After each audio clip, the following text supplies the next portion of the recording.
Tonight we wander beneath the ancient canopy, through a forest where the trees whisper healing secrets, and every leaf holds a lullaby. So snuggle in, pull up your blanket, and let the herbalist guide you home to sleep. In the year 1527, where the Black Forest grew thick and ancient, there lay a village called Dornbach. It was a quiet place of half-timbered houses with steep slate roofs, their chimneys threading white smoke into the cool morning air. Cobblestone streets, worn smooth by centuries of wooden clogs, wound between the buildings like gentle streams of gray stone. At the very edge of Dornbach, where the last cottage met the first towering pine, there lived a woman named Ilara. She was known throughout the valley as the herbalist, though she claimed no magic beyond patience and a deep listening to the natural world. Her cottage was small but warm, built of stone and timber with a thatched roof, wearing a cap of golden moss. Around her home grew a garden unlike the orderly plots of her neighbors. Ilara's garden was a wild symphony of green, where chamomile danced with nettles and lavender stood sentinel beside rosemary. The villagers relied on her for remedies that eased their aches and calmed their restless children. They did not understand how she knew which leaf to pluck, but they trusted her gentle hands and quiet wisdom. On this misty morning, as dawn painted the meadows in soft rose, Ilara stood at her garden gate. She wore a dress of homespun wool, dyed the soft green of sage, and over it an apron with deep pockets. In her hand she carried a willow basket, its handle worn smooth by years of gathering. She looked toward the forest, and the forest looked back, exchanging a silent greeting older than words. Ilara's day always began with the same unhurried ritual that seemed to slow time itself. She would fill a small copper kettle from the rain barrel outside her kitchen door, listening to the musical splash of water against metal. This water was for her morning tea, an infusion of dried lemon balm and mint that she had gathered the previous summer and hung in bundles from her kitchen rafters. The rafters were a forest upside down, rows of drying herbs suspended by twine, filling the air with a scent that was part medicine, part incense, and entirely comforting. As the water heated over the hearth, Ilara would open her wooden shutters and greet each plant in her garden by name. She touched the velvety leaves of lamb's ear, traced the jagged edges of plantain, and whispered encouragement to the young yarrow pushing through the spring soil. Each touch was a conversation, each whisper a promise of reciprocity. When the kettle sang, she poured the steaming water over the dried leaves in a clay mug, watching the pale green tendrils of color swirl and deepen. The first sip was always taken standing at her door, looking out at the misty line where garden became forest. The warmth spread through her chest like sunlight through fog, and her shoulders dropped from their night-time tension. She carried the mug back inside and set it on the table while she prepared her gathering basket. A clean cloth for wrapping roots, a small iron trowel for digging, a bone-handled knife for cutting stems, and a coil of twine for bundling. Each tool had its place, and she arranged them with the care of a priestess preparing an altar. With her basket on her arm and a woolen shawl draped against the morning chill, Ilara stepped from her garden into the forest. The transition was gentle, a softening of light as the canopy closed overhead, like a green hand offering protection. The path she walked was not made by human feet alone, but by deer and badgers and centuries of falling leaves that had compressed into a carpet of peat. Moss grew thick upon this path, a velvet of emerald and jade that swallowed the sound of her footsteps. She walked slowly, as one must walk in a place that demands attention, letting her eyes adjust to the dappled light that filtered through oak and beech and the occasional towering fir. The air here was different from the open village. It was cooler, damper, scented with pine resin and the sweet decay of last autumn's leaves. Every breath felt like a drink of cool water for the soul. After a few minutes of walking, she paused beside an ancient oak, whose trunk was wider than three men linking arms. She placed her palm against the bark, feeling its rough ridges, its slow and steady warmth. The oak did not speak in words, but Ilara felt something in her chest, a resonance like the lowest note of a cello. It was welcome. It was peace. It was the forest remembering her. She closed her eyes and leaned her forehead against the bark, and for a moment the boundary between woman and tree became as soft as the moss beneath her feet. Deeper into the wood, where the pines grew so thick that the sky became only a memory of blue, Ilara heard the sound that she loved above all others in the forest. It was the singing brook, a stream of meltwater that tumbled over stones worn round by centuries of liquid patience. The sound was not a single note, but 1,000, each water droplet striking stone with its own tiny voice, combining into a melody that never repeated and never ended. She followed the sound, her feet finding the way without her eyes, guided by the music as a sailor is guided by the stars. The brook appeared between two ferns, its water so clear that it seemed invisible, visible only by the ripples it made and the white lace of foam where it danced over a fallen log. Ilara knelt at its edge, setting her basket aside.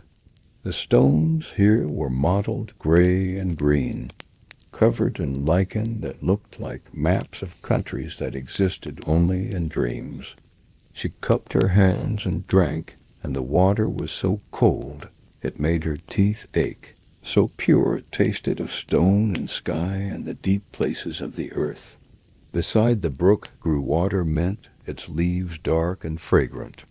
She gathered a handful, pressing them between her fingers to release the scent, and placed them in her basket. A robin watched her from a branch, its head tilted in that curious way birds have, and she nodded to it in greeting. The forest was not a place she took from. It was a place she exchanged with. She always left something behind. A strand of hair caught on a branch, a whispered thanks, a seed from her pocket pressed into the soil. The brook led Ilara to a place that the villagers spoke of only in hushed tones, though Ilara knew it to be the gentlest spot in all the forest. It was a grove of the old willow, a tree so ancient that its trunk had split and refused until it resembled a living sculpture rather than a single plant. Its branches hung like curtains of green silk trailing in the water, creating a private room within the larger woods. When Ilara pushed through these living curtains, the world outside seemed to vanish. The sound of the brook became muffled, replaced by a silence that was not empty but full, a silence that held its breath. The ground beneath the willow was soft with generations of fallen leaves, a mattress of gold and brown that smelled of cinnamon and earth. Ilara sat upon this natural bed, her back against the willow's gnarled trunk, and closed her eyes, and then she heard it, the whisper. It was not a sound in her ears, but a feeling in her mind, a soft voice that said, "Rest, rest, rest. You are safe here." The willow had been whispering this invitation for 500 years, and those who were quiet enough to hear it found a peace that no church pew could offer. Alara let herself sink into the whisper, feeling her thoughts slow, her worries dissolve, her body become as heavy and rooted as the tree itself. She did not sleep, but she entered a state that was deeper than rest, a communion with the ancient being that held her. The willow's branches swayed, though there was no wind, and they brushed against her shoulders like the hands of a mother soothing a child. When Alara opened her eyes, the light had shifted, the sun climbing higher and sending shafts of gold through the willow's curtain. She stretched, her body feeling loose and light, as if she had slept for hours rather than minutes. As she gathered her basket and prepared to continue her journey, she noticed a visitor waiting at the edge of the grove. It was a red fox, its fur the color of autumn leaves and new bricks, its eyes two bright amber coins that held an intelligence beyond the animal. The fox sat perfectly still, its tail wrapped around its feet, watching her with an expression that was neither fearful nor demanding. It was simply present, simply waiting. Alara did not move suddenly or speak loudly.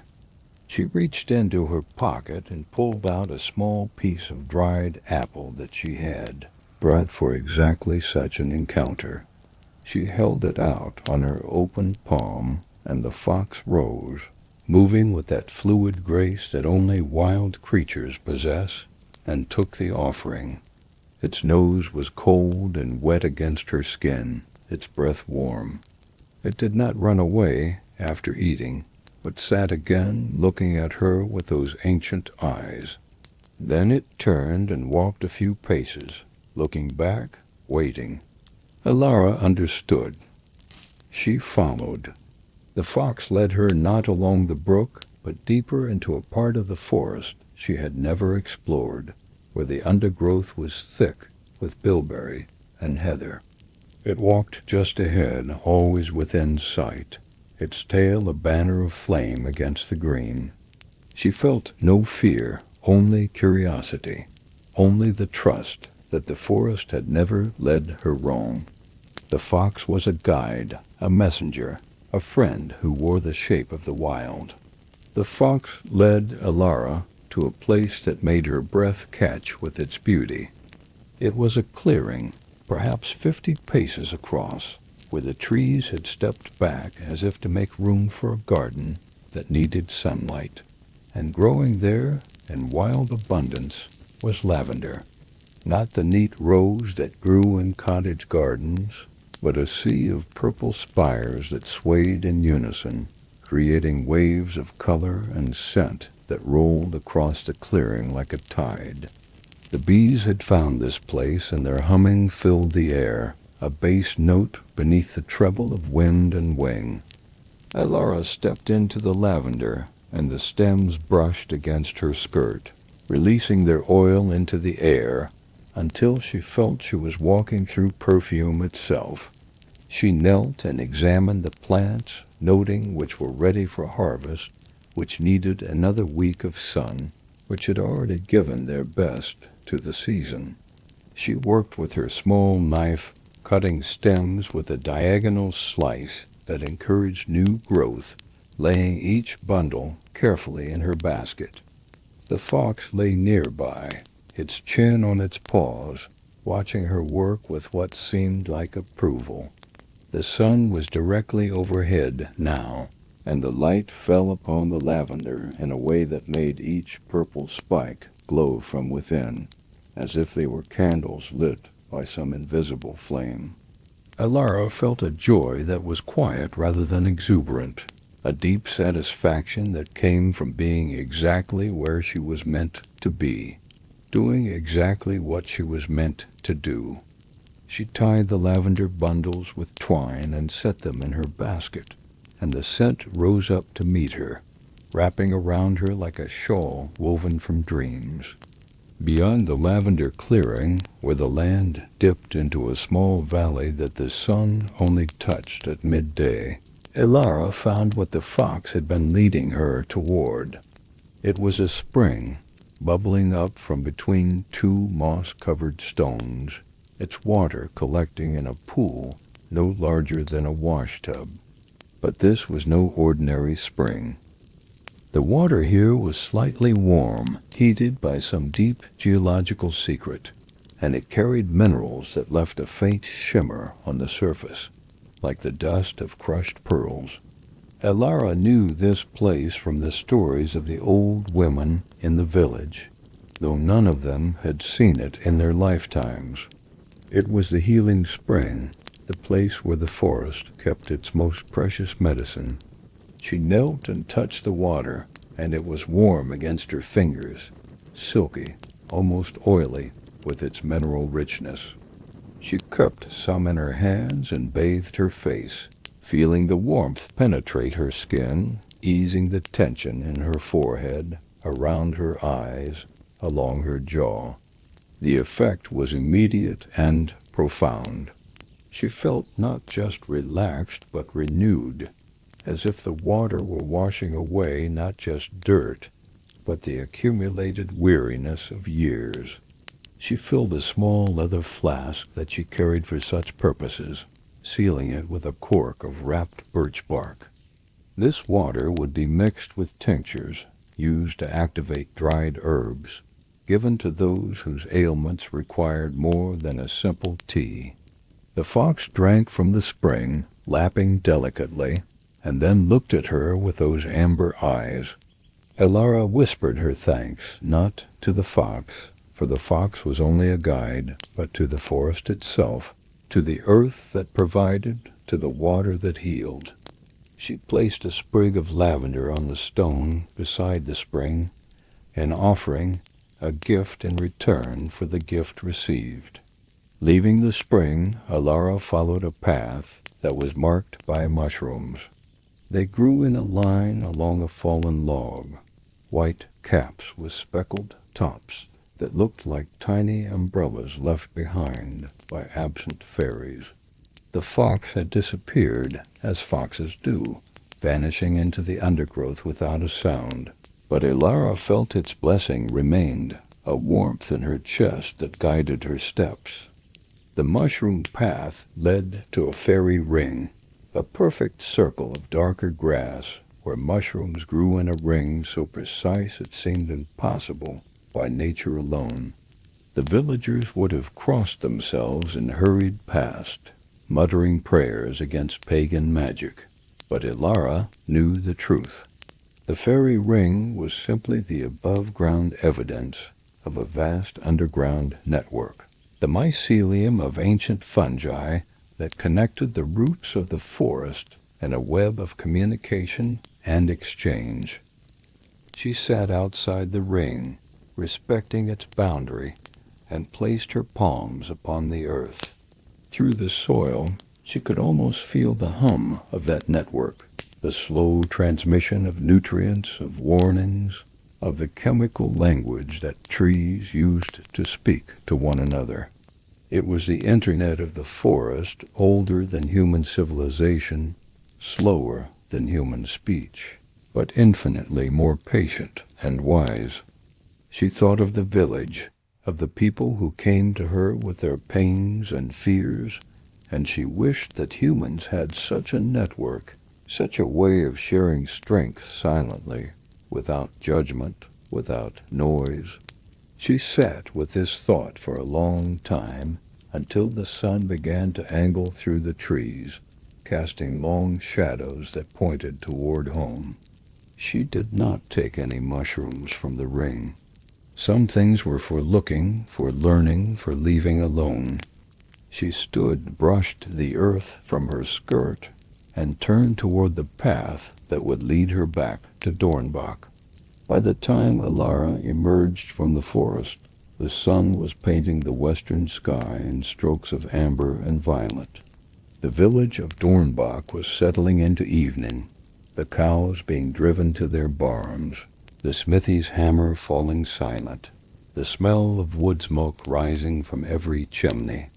Her cottage welcomed her with its familiar silhouette, the thatched roof dark against the fading light, the windows glowing with the candle she had left burning. She pushed open the wooden gate, and the scent of her garden enveloped her, a different perfume from the forest, but equally dear. Inside she hung her shawl on its peg, and set her basket on the heavy oak table that served as her apothecary. She unwrapped the lavender, the mint, and the other treasures she had gathered, laying them out to dry on a rack above the hearth. The leather flask of spring water she placed on the highest shelf, where it would be safe and cool. She built up the fire and set the copper kettle to heat again, this time for a simple supper of barley soup and brown bread. As she ate, she recorded her day's findings in a book bound in soft leather, her quill scratching softly against the paper. The candlelight flickered, and the herbs hanging from the rafters cast shadows that danced like memories of the forest. Outside, the first stars were appearing, and the forest whispered good night across the narrow meadow. Alara finished her meal, washed her bowl, and sat by the window, watching the darkness gather. She was tired, but it was a good tired, the tiredness of a day spent in conversation with the wild. She knew that tomorrow would bring new journeys, new whispers, new healing. But for now she let her eyes grow heavy, let the forest's lullaby carry her toward sleep, and dreamed of lavender, of foxes, of warm springs beneath ancient trees. 3 nights after her journey to the lavender clearing, Alara woke to a sky that was the color of a bruised plum. The wind had changed, carrying a scent of rain and distant electricity that made the hairs on her arms stand at attention. She stepped outside her cottage and saw the clouds rolling in from the west, heavy and dark, their undersides lit by occasional flashes of internal light. The forest was restless. The trees swayed, though the wind had not yet arrived, as if they were whispering warnings to one another through their root networks. The villagers of Dornbach were securing their shutters, gathering their animals, preparing for a storm that promised to be more than a gentle spring shower. But Alara felt no fear. She had learned from the forest that storms were not enemies, but rather the earth's way of drinking deeply, of washing clean, of singing a louder song than usual.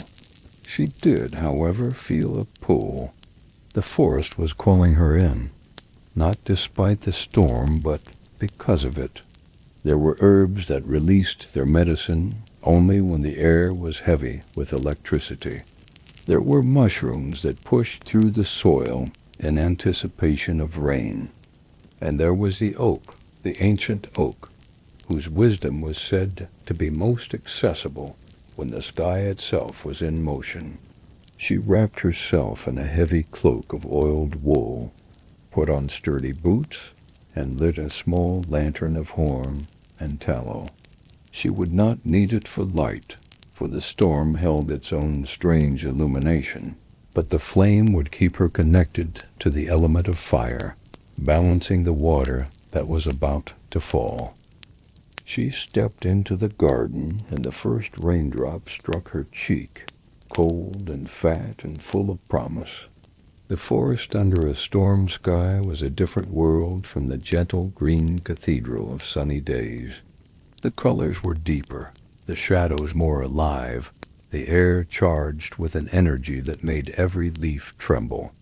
Alara walked with purpose but without haste, knowing that the forest rewarded those who moved with respect for its moods. The rain began in earnest, a soft drumming on her cloak that grew steadily louder until it became a roar. But beneath the oak trees the rain was broken into a fine mist, a gentle shower that was almost pleasant. It was in the shelter of the largest oak, the one she had greeted on her first day, that she found the wounded deer.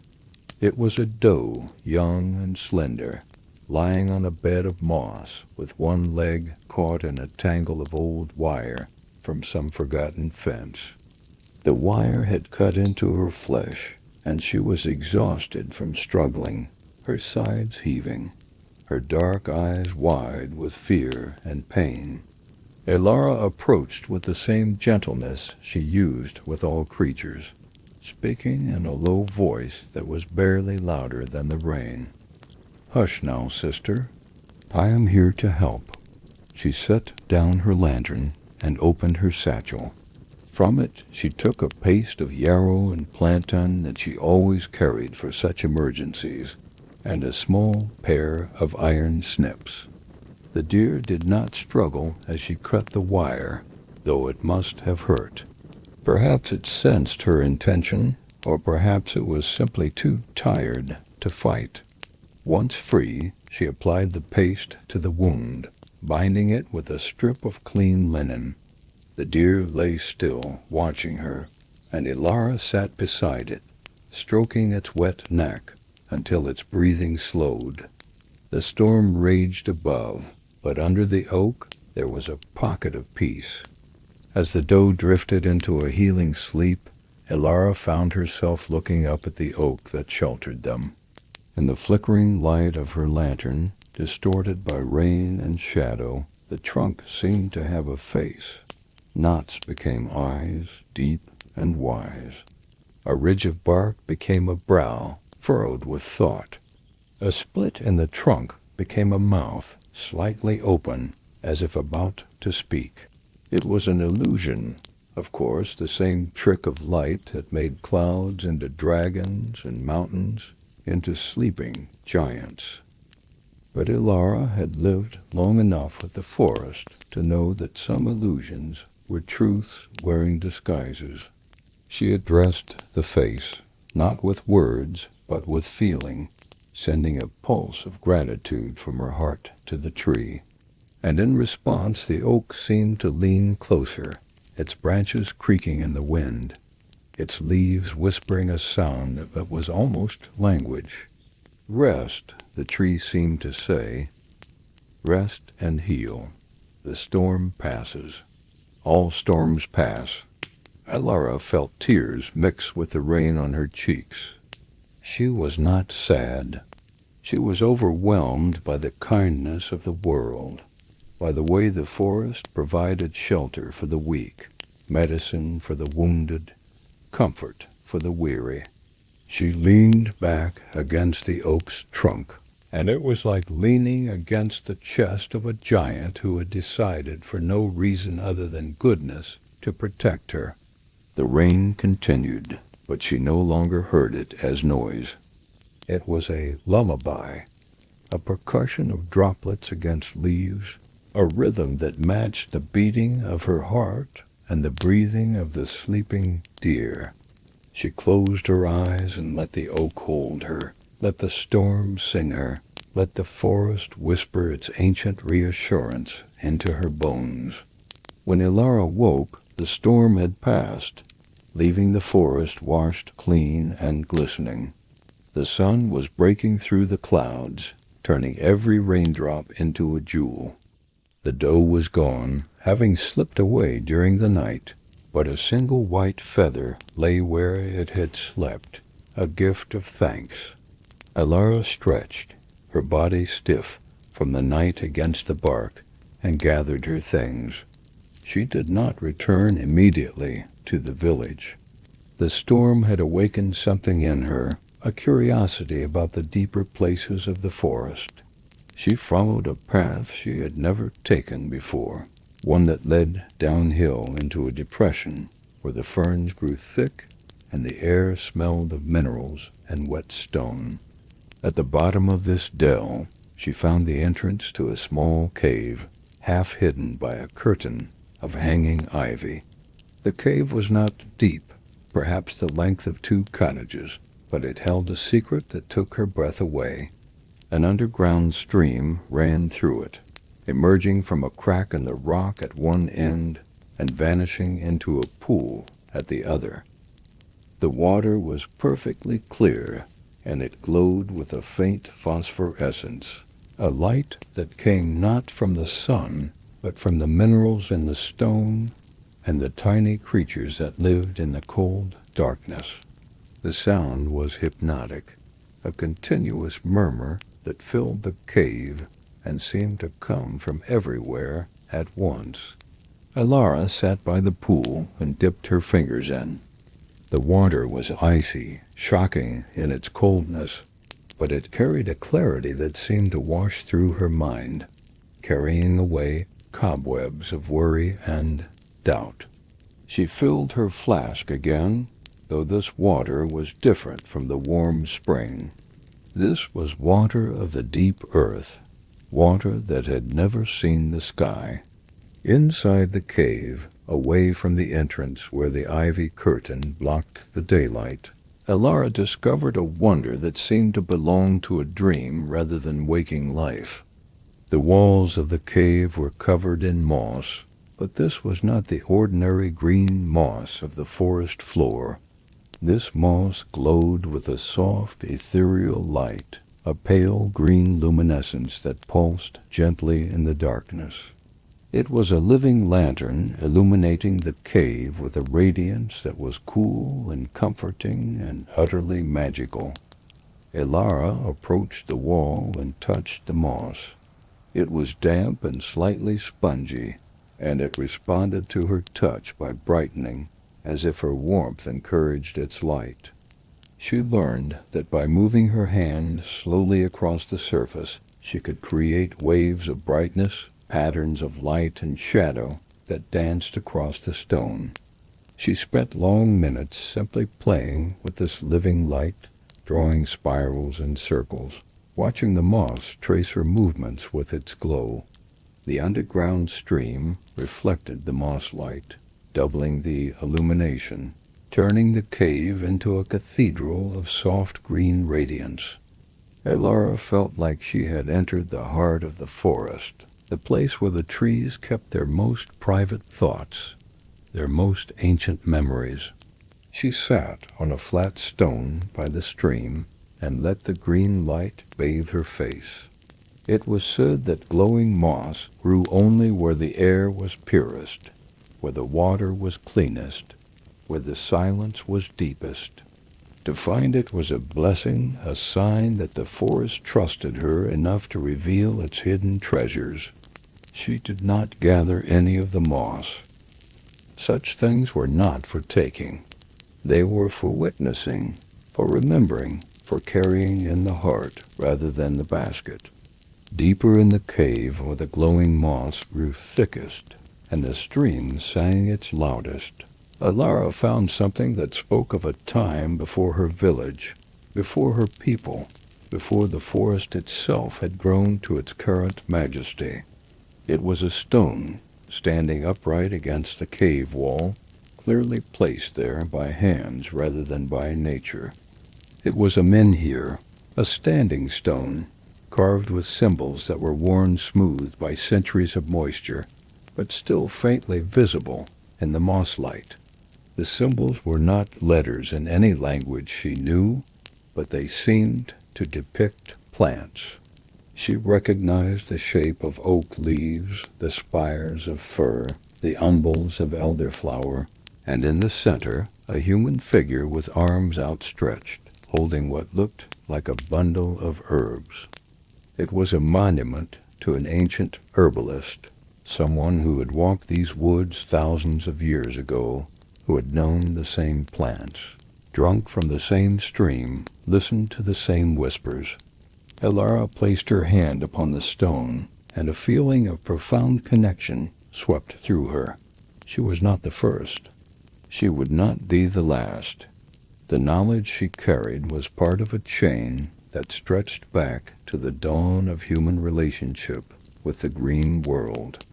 The stone was cold and wet beneath her palm, but it seemed to pulse with a warmth that came from the accumulated gratitude of all those who had stood where she stood. What it seemed to pulse with a warmth that came from the accumulated gratitude of all those who had stood, for she stood was cold and been wet beneath her palm. But it seemed to pulse with a warmth that came from the accumulated gratitude of all those who had stood. She whispered her name to the stone, and the stone seemed to whisper back, not in sound but in certainty, "You are home. You have always been home." When Elara emerged from the cave, blinking in the daylight that seemed impossibly bright after the green gloom, she found a teacher waiting for her. Perched on a branch directly above the cave entrance was a great horned owl, its feathers a mottled tapestry of brown and gray and white, its eyes two golden discs that seemed to see not just her body but her thoughts. The owl did not hoot or screech.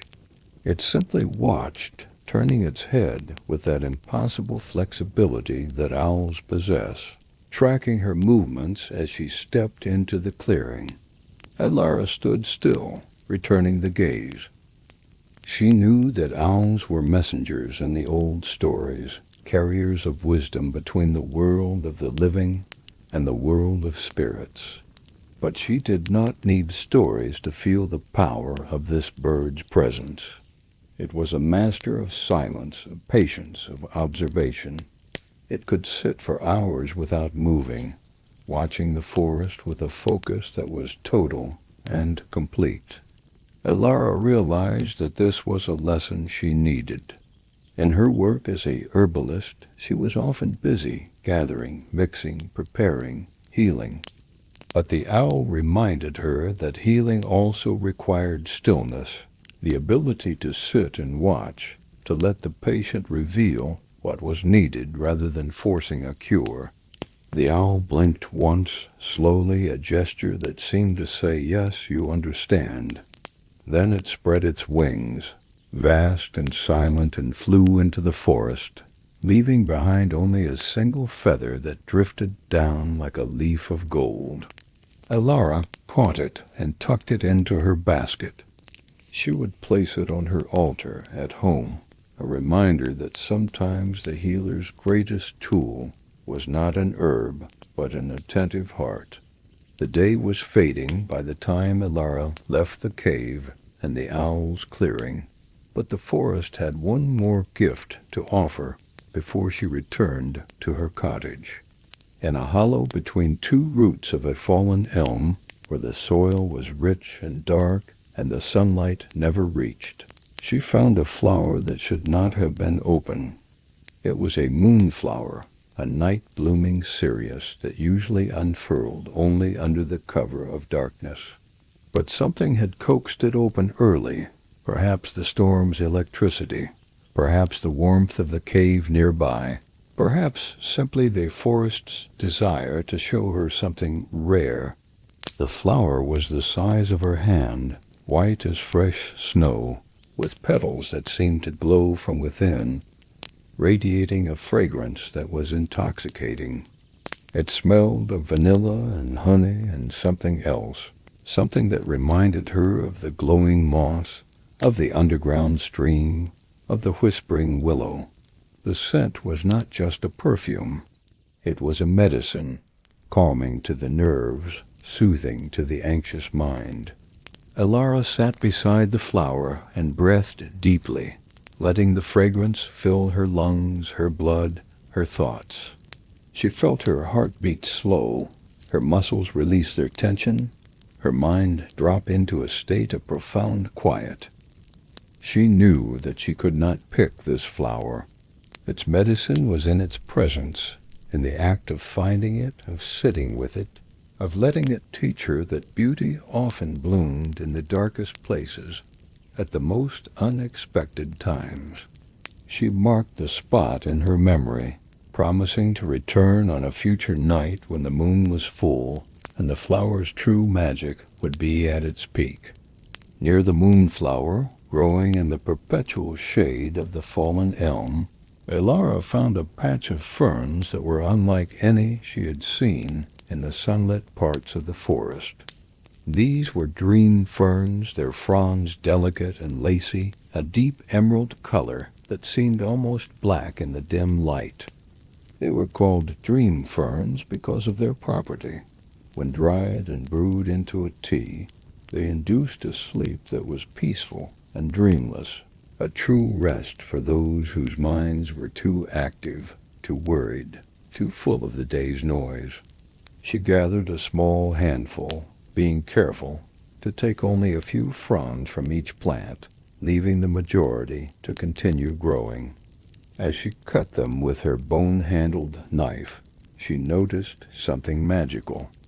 The ferns seemed to catch the last light of the setting sun, holding it in their fronds so that they glowed with a faint golden radiance.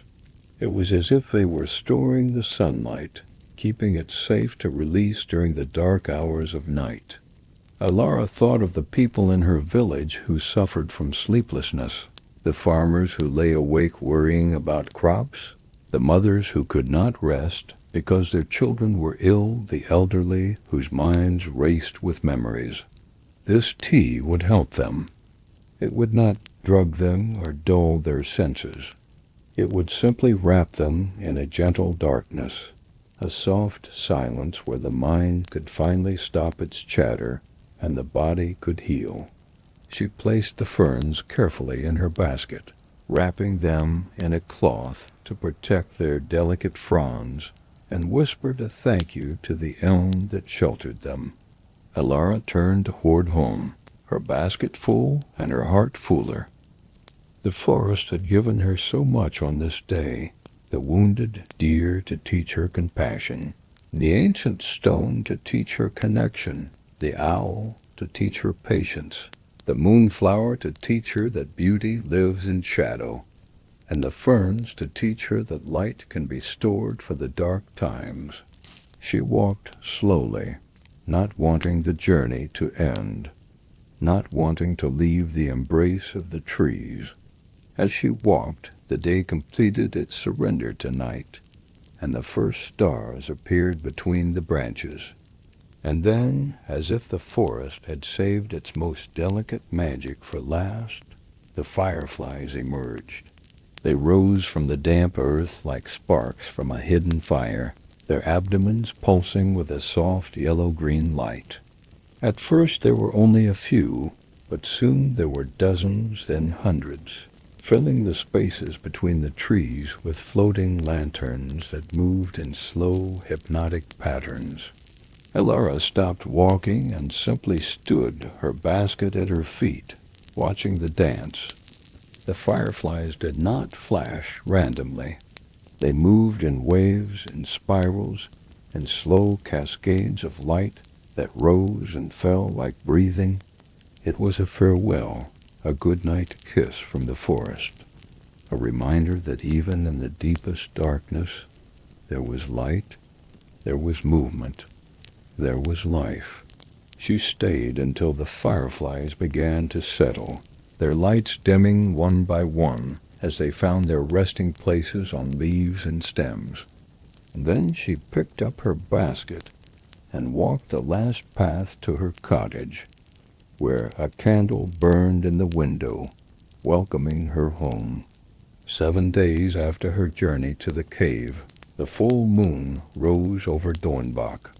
It was a harvest moon, enormous and amber, sitting low on the horizon as if it were too heavy to climb higher.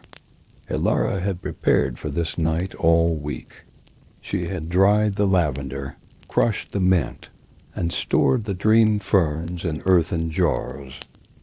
She had cleaned her tools, refilled her flasks, and prepared her basket with special care. For on the night of the full moon, the forest offered medicines that could not be gathered at any other time. The moonlight itself was an ingredient, charging the plants with a cool energy that balanced the sun's heat.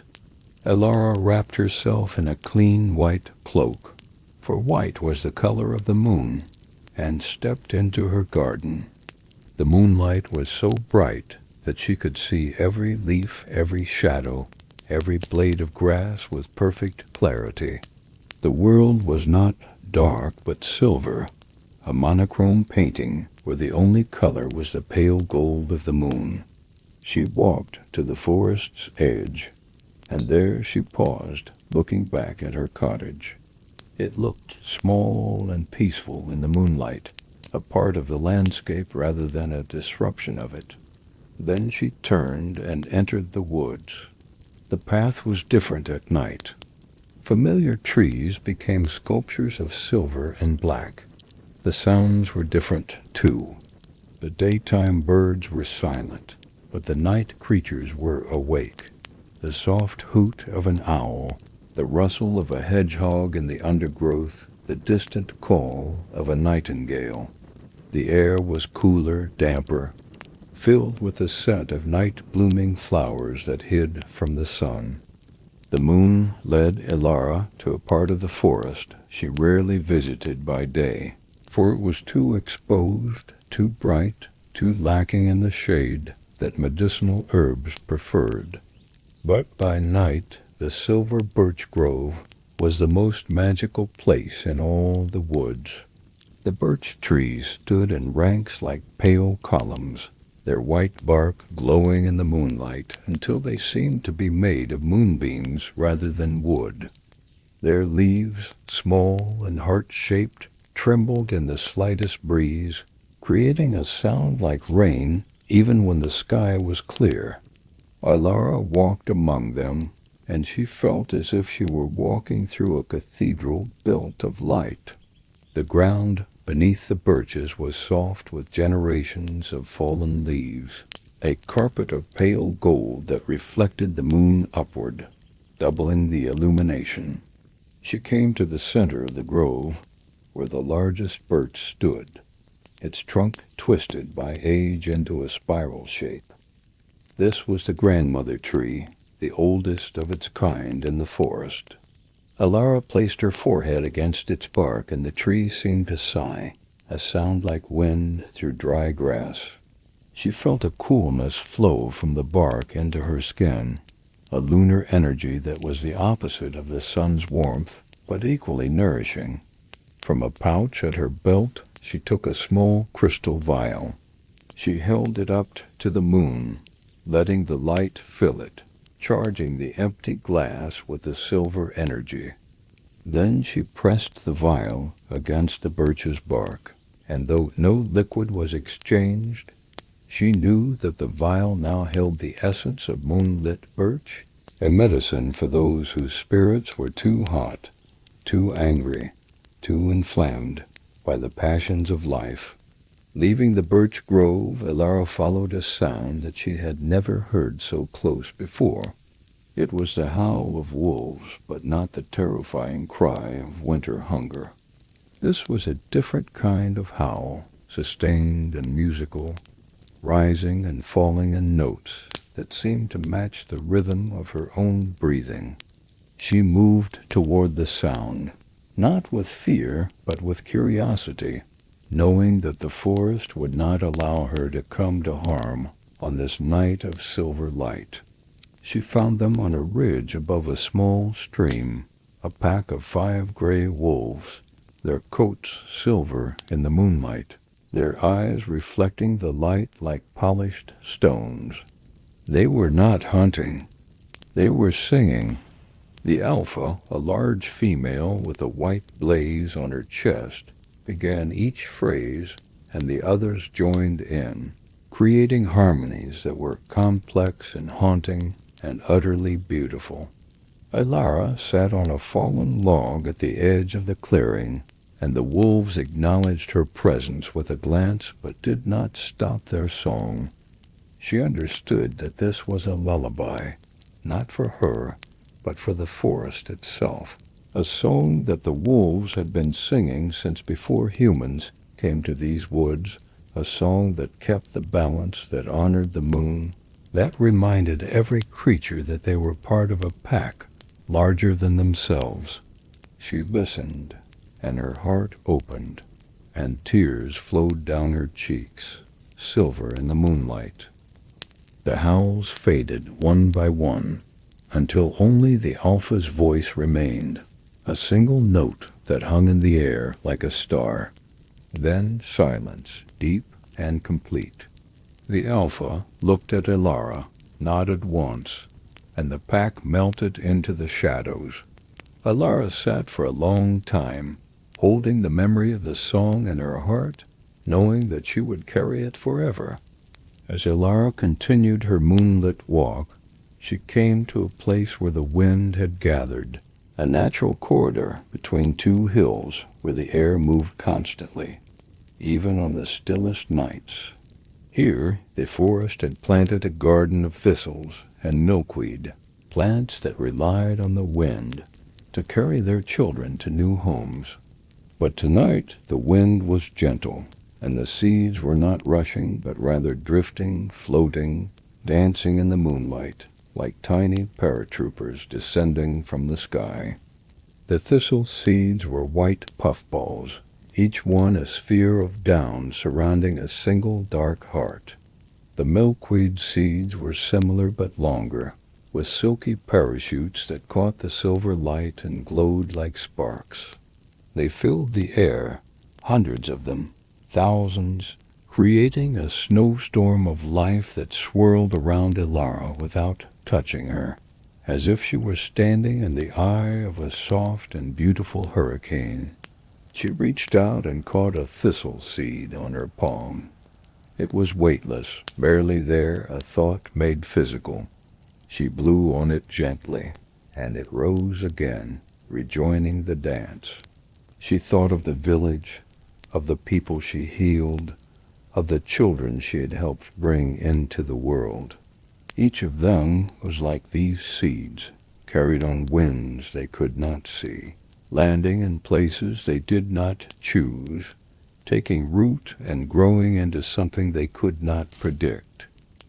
The forest was teaching her about surrender, about trust, about the beauty of letting go and allowing the unseen forces of life to carry you where you needed to be.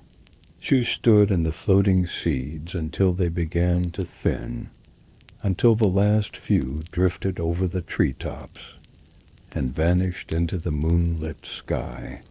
The wind corridor led Ilara to a place she had heard of in whispers but never found by daylight.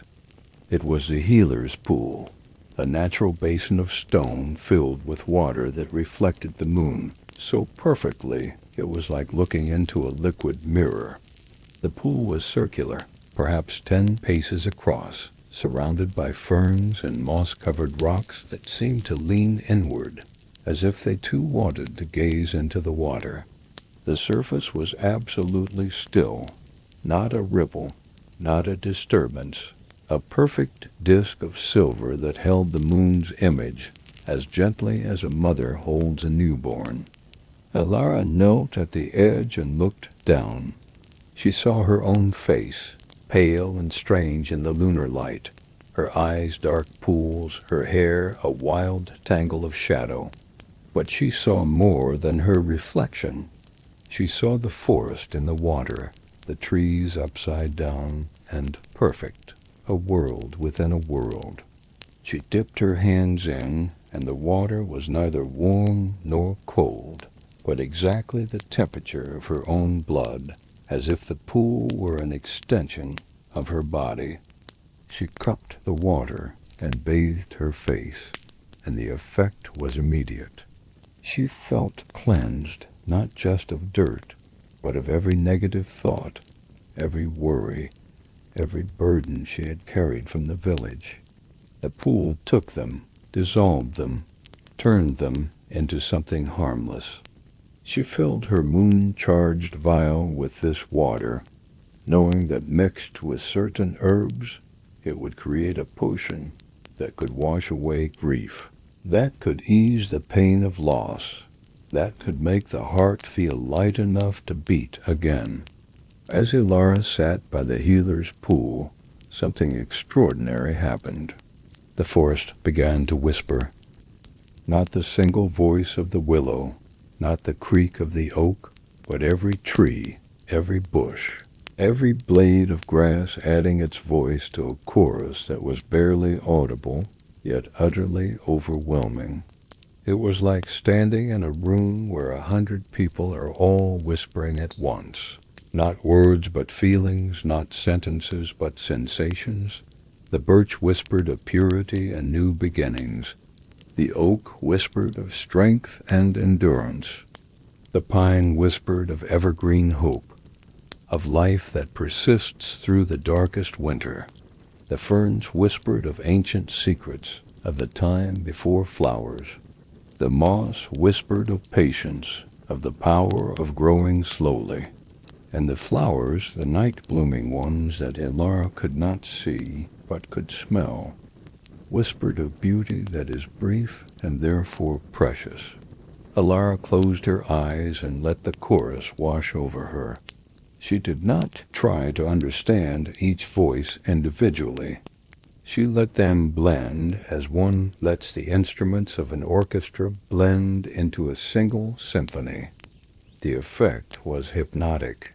She felt herself becoming part of the chorus, her own heartbeat adding its rhythm, her own breath adding its rise and fall. She was no longer a woman sitting by a pool. She was a note in the forest's song, a thread in the forest's tapestry, a cell in the forest's body. The whispers grew softer, slower, like a lullaby fading as the child falls asleep.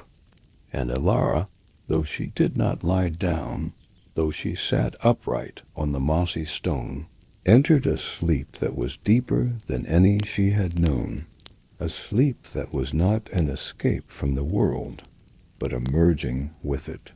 In her moonlit sleep by the healer's pool, Ilara dreamed the forest's memories. She saw the land as it had been 10,000 years ago, covered in ice that scraped and groaned and reshaped the mountains. She felt the cold, but it was not hostile. It was a sculptor, carving the bowl that would one day hold the pool. She saw the ice retreat, saw the first plants arrive, the lichens that broke the stone into soil, the grasses that followed, the shrubs, the first brave trees. She watched centuries pass in moments, saw the forest grow from a meadow to a thicket, to the ancient wood it was now. She saw animals arrive, the deer and the wolves, the bears and the birds, each finding their place in the growing complexity. And she saw humans, the first ones, small and fierce and afraid, entering the forest with respect, taking only what they needed, leaving offerings of bone and stone. She saw generations of herbalists, women and men who had known the plants, who had listened to the whispers, who had kept the knowledge alive through fire and famine and plague. She saw her own grandmother, young and strong, gathering yarrow by the brook. She saw her mother, teaching her the names of the flowers. And she saw herself not as she was now, but as she would be, old and wise, and still walking these paths, still listening, still healing. The forest remembered everything, and in this dream, Ilara remembered with it. She understood that her life was a single breath in the forest's long respiration, that her work was a single note in the forest's endless song. And this understanding did not make her feel small. It made her feel essential, necessary, perfectly placed in the pattern of time. When Ilara woke from the forest's dream, the moon had crossed the sky and was now descending toward the western ridge. The night was passing, but there was still time for one more wonder. As she rose from the mossy stone and stretched her stiff limbs, she noticed that the ground around the healer's pool had changed. Where before there had been only moss and fern, now there grew mushrooms, dozens of them, pushing through the soil in a ring that surrounded the pool. But these were not ordinary mushrooms. They were foxfire fungi, their caps glowing with a pale blue-green light that was steady and soft and utterly enchanting. They had emerged in response to the moon, or perhaps in response to her dream, and they transformed the clearing into a fairyland of living light. Alara walked among them, careful not to disturb their delicate forms, and she felt as if she were walking among stars that had fallen to earth. The mushrooms varied in size, some no larger than her thumbnail, others as big as her hand, and together they created a constellation on the forest floor that mirrored the sky above. She sat in the center of the ring, and the light surrounded her, cool and gentle, a halo of bioluminescence that made her white cloak glow with an otherworldly radiance. She thought of the villagers who feared the forest at night, who locked their doors and shuttered their windows against the darkness. If only they could see this, she thought. If only they knew that the night was not empty but full, not dark, but glowing with a different kind of light.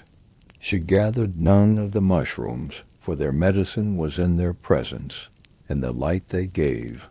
But she took their image into her heart, a lantern that would burn there long after the physical ones had faded. Leaving the mushroom ring, Alara followed a path that she knew would lead her home. The sky was lightening in the east, a pale band of rose and gold that promised dawn. But the forest was not yet ready to release her. Beside the path, in a hollow beneath the roots of an overturned tree, she found a badger sleeping. It was curled into a tight ball, its gray and black fur rising and falling with its slow breath, its paws tucked against its chest, its face peaceful in a way that only sleeping animals can achieve. Alara stopped and watched it, keeping her distance so as not to disturb its rest. The badger was a creature of the earth, a digger, a builder of tunnels and chambers beneath the soil. It represented the underground world, the dark and safe places where life could hide and heal and wait for better times. She thought of the people who came to her with wounds that were not physical, wounds of the spirit, of the heart.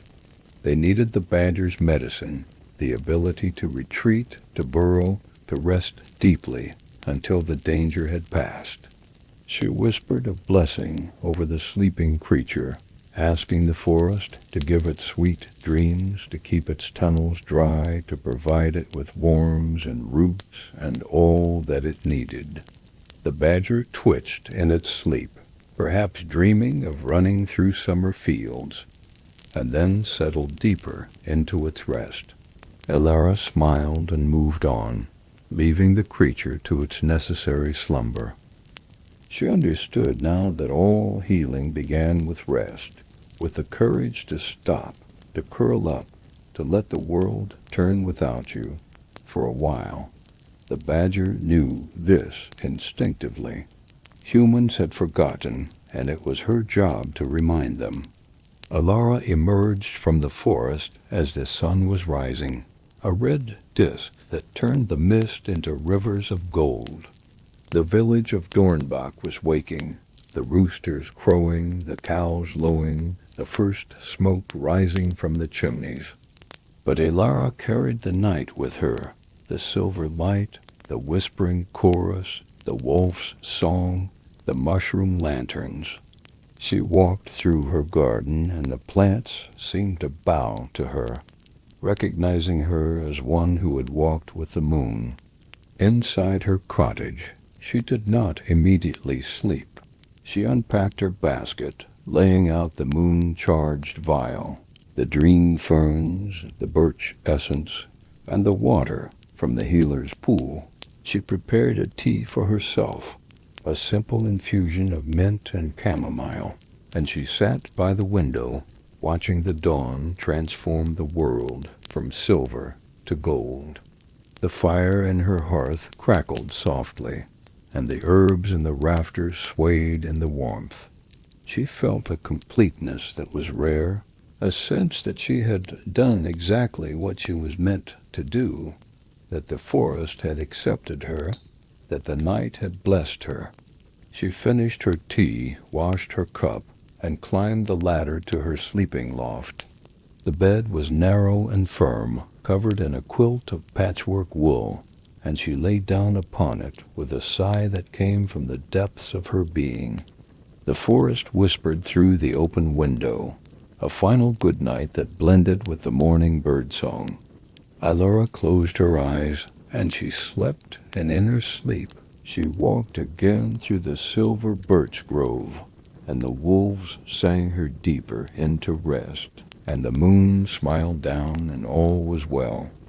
A week after the full moon, on a morning when the mist lay thick upon the meadows and the world seemed made of cloud rather than earth, Ilara felt a pull stronger than any she had known before. It was not a call to a specific place, but a call to a deeper level of the forest, to a secret that had been waiting for her since before she was born. She prepared her basket with extra care, filling a second pouch with bread and cheese, for she knew this journey would take the whole day. She wore her sturdiest boots and a cloak of green wool that blended with the foliage. She entered the forest not by her usual path, but by a deer trail that led east away from the village, into a part of the woods that was said to be impenetrable. The trail was narrow, overgrown with brambles that caught at her cloak, but she moved with determination, using her knife to clear the way. For hours she walked, deeper than she had ever been, until the familiar trees gave way to species she did not recognize, until the air grew warmer and damper, until the sound of birds was replaced by the sound of water falling. And then suddenly the trail opened, and she found herself looking down into a hidden valley. It was a bowl of green, surrounded on all sides by cliffs of moss-covered stone, fed by a waterfall that fell from a height so great that the water seemed to descend from the sky itself. The valley was in perpetual spring. Flowers bloomed that she had never seen. Trees bore fruit out of season, and the grass was a green so intense it seemed to vibrate. This was the eternal garden, the heart of the forest, the place that the whispers had been guiding her toward all her life. Ilara descended into the valley, her boots sinking into grass that was soft as a feather bed. The air here was different, thick with the scent of 1,000 flowers, heavy with a warmth that seemed to come from the earth itself. At the center of the valley stood a tree that made the ancient oak look like a sapling. It was the tree of whispers, its trunk wider than a cottage, its roots spreading across the valley floor like the fingers of a giant hand. Its bark was silver-gray, smooth as skin, and its branches reached up to touch the clouds, covered in leaves that were every shade of green imaginable, from the palest lime to the deepest emerald. But it was not the size that took Ilara's breath away. It was the sound. The tree was whispering continuously, a soft susurration that filled the entire valley. The whisper was not in words, but in pure feeling, a transmission of peace so powerful that Ilara felt her knees weaken.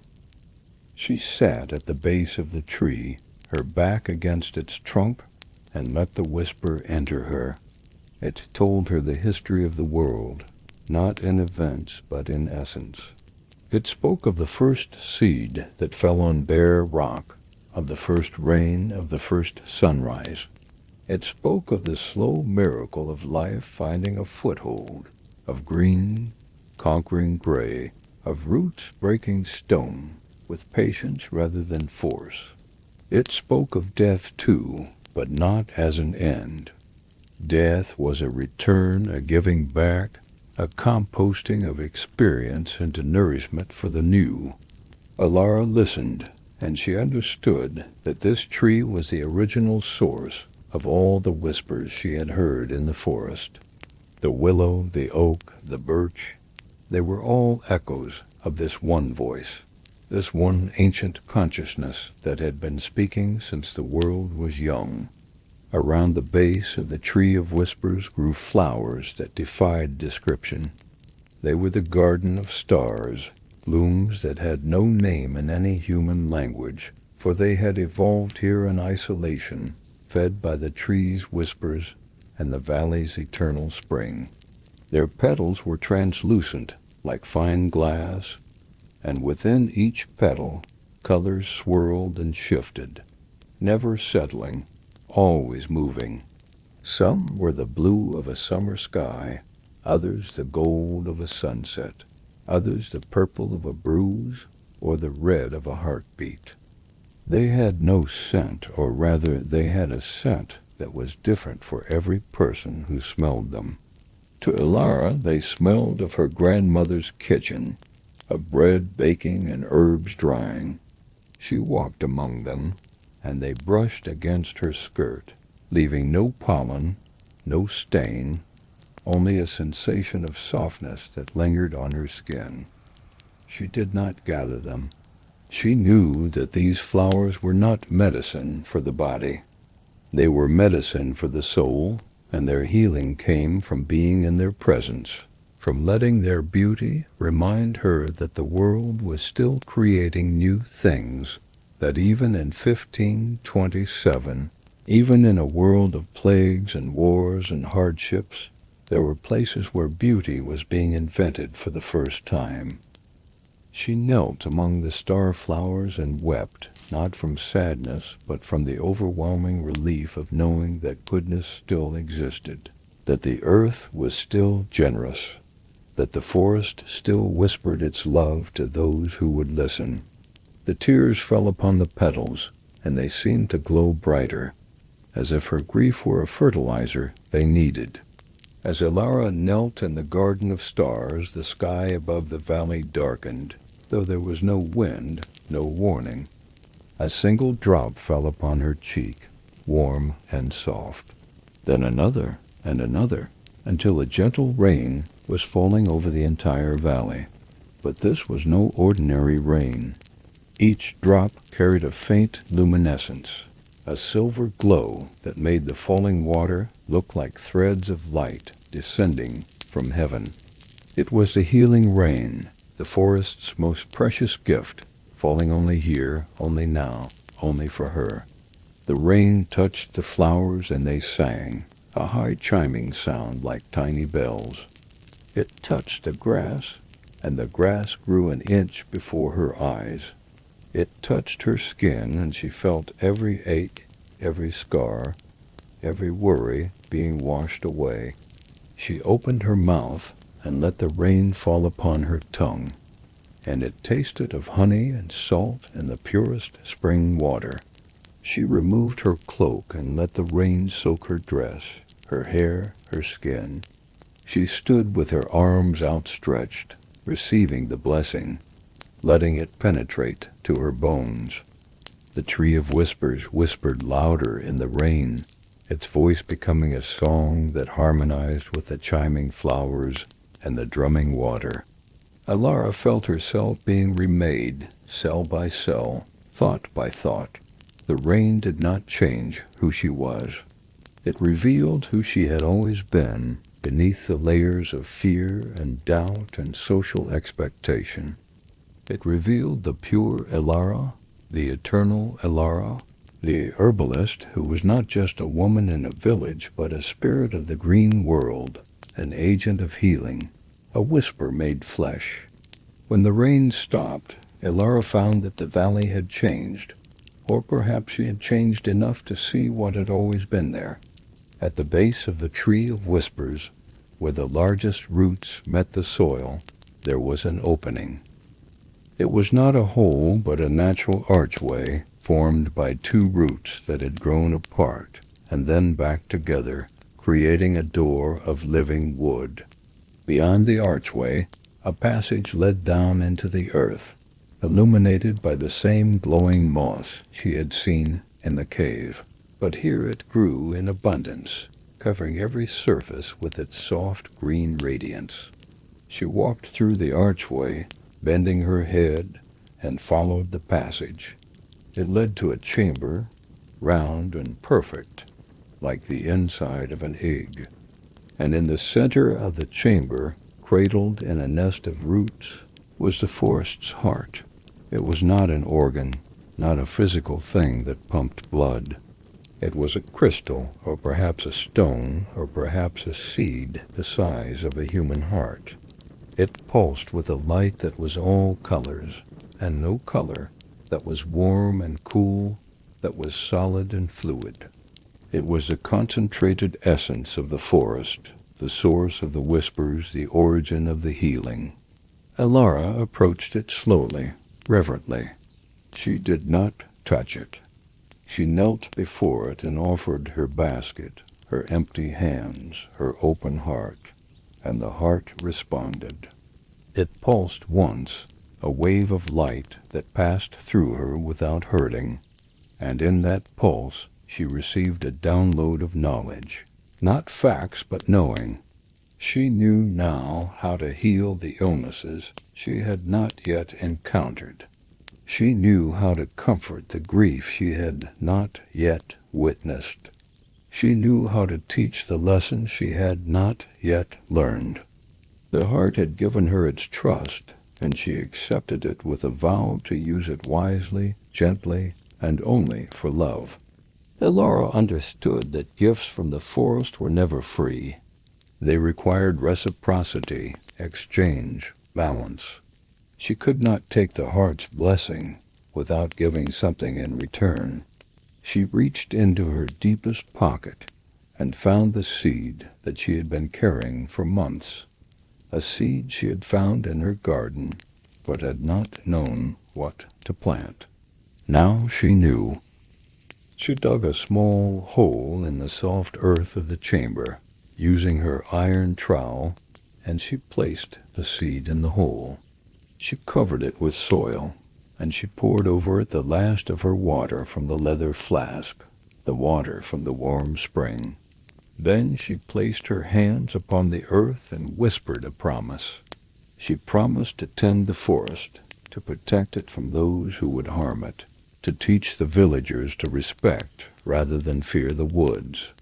She promised to pass her knowledge to the next generation, to find an apprentice who would carry the basket when her own hands grew too old. She promised to listen always to the whispers, even when they said things she did not want to hear. The heart pulsed again, and this time the pulse was different. It was acceptance, agreement, a handshake across the species barrier. The seed in the earth trembled, and a green shoot pushed through the soil, growing rapidly, unfurling leaves that were silver on one side and green on the other. It was a new tree, a tree that had never existed before, a hybrid of the forest's magic and Elara's love. She named it the Whispering Oak, though it was unlike any oak she had seen. It would grow to be a new guardian, a new whisperer, a new healer. And Elara knew that long after she was gone, this tree would stand and her promise would live in its leaves. As Elara turned to leave the chamber, the Tree of Whispers spoke one last lesson, and this time it used words, or something so close to words that her mind could translate them. "You are the garden," the tree whispered. "You are not the gardener. You do not heal others. You remind them that they are part of the healing. The forest does not cure. It teaches the body to remember its own wholeness. The herbs do not force, they invite. The water does not wash away pain. It carries the pain back to the earth, where it becomes compost for joy. You are a conduit, a channel, a hollow reed through which the music of the world flows. Do not become proud. Do not become attached to outcomes. Some will heal, some will not. Your job is to offer, not to guarantee, to plant, not to harvest, to whisper, not to demand. Alara bowed her head, receiving this wisdom like rain upon dry soil. She felt the weight of responsibility lift from her shoulders, replaced by a lightness that was almost giddy. She had spent years worrying about her patience, lying awake at night wondering if she had given the right herb, the right dose, the right advice. Now she understood that her worry was a form of pride, a belief that she controlled what was not hers to control. Her job was simply to be present, to listen, to offer what the forest provided, and to let the rest go. She thanked the tree, thanked the heart, thanked the valley. Then she walked back through the glowing passage, under the root archway, into the garden of stars, where the new whispering oak stood silver and green in the eternal spring. The journey back from the hidden valley was different from the journey there. The trail seemed shorter, the brambles parted before her, the deer and birds accompanied her like an escort of honor. She walked with a new grace, a new ease, her basket empty but her heart full to overflowing. The forest seemed to know that she had been transformed. The trees whispered congratulations, the brook sang a song of welcome return. The stones hummed a harmony that matched her footsteps. She passed the place where she had found the wounded deer, and there, grazing peacefully, was the same doe, its leg healed perfectly, a white scar, the only evidence of its injury. It looked at her, and she saw recognition in its eyes, a connection that would last as long as they both lived. She passed the cave of the glowing moss, and the moss pulsed in greeting, its light visible even in the daylight. She passed the silver birch grove, and the grandmother tree rustled its leaves, sending a shower of pale seeds that drifted around her like blessings. By the time she reached the edge of the forest, the sun was setting, painting the sky in the same colors as the garden of stars. She turned and looked back at the woods, and for a moment she saw the hidden valley superimposed over the ordinary trees, a vision of the eternal garden that existed within the physical forest, accessible to those who knew how to look. She whispered a final good night, and the forest whispered back, and the exchange was complete. Alara's cottage welcomed her with a light that seemed warmer than usual. She had left a candle burning, but the glow that filled the windows was more than candlelight. It was the afterglow of the heart, the radiance of the valley, the luminescence of a soul that had been touched by the eternal. She pushed open the gate, and her garden seemed to lean toward her, the plants sensing her return, her transformation. Inside, she built up the fire and filled her copper kettle.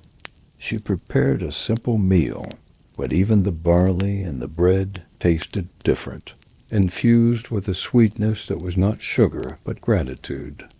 She sat at her table and opened her leather book, but instead of recording the day's gathering, she wrote the story of the valley, the tree of whispers, the heart, and the promise. She wrote it not as a recipe, but as a poem, a love letter to the forest that had claimed her as its own. The candlelight flickered, and the shadows on the walls seemed to dance with joy. Outside, the first stars were appearing, and the forest whispered across the meadow, a continuous lullaby that would never stop, would never falter, would never abandon her. She finished her writing, closed the book, and sat in silence, letting the peace of the cottage wrap around her like a blanket.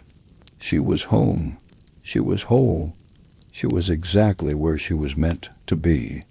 Years passed in Doenbach, Gentle years marked by the turning of seasons and the continuing work of healing. Alara grew older, her hair turning silver like the birch bark, her hands becoming more gnarled like the oak. But her eyes remained clear, and her step remained sure, and her heart remained full. She took an apprentice, a young girl named Greta, with curious eyes and gentle hands, and she taught her everything. She taught her the names of the plants, the times of gathering, the preparation of tinctures and teas. But more importantly, she taught her to listen, to sit in silence until the forest began to whisper, to understand that the plants were not ingredients but allies, not resources but relatives. Greta learned well, and one day Elara gave her the willow basket, the bone-handled knife, and the leather book. She told her about the hidden valley, though she knew that Greta would find her own way there, in her own time when the forest judged her ready. And on the night that Elara finally laid down for her last sleep, not in fear but in perfect peace, the forest whispered to her. It was the same whisper she had heard as a child, as a young woman, as a healer in her prime.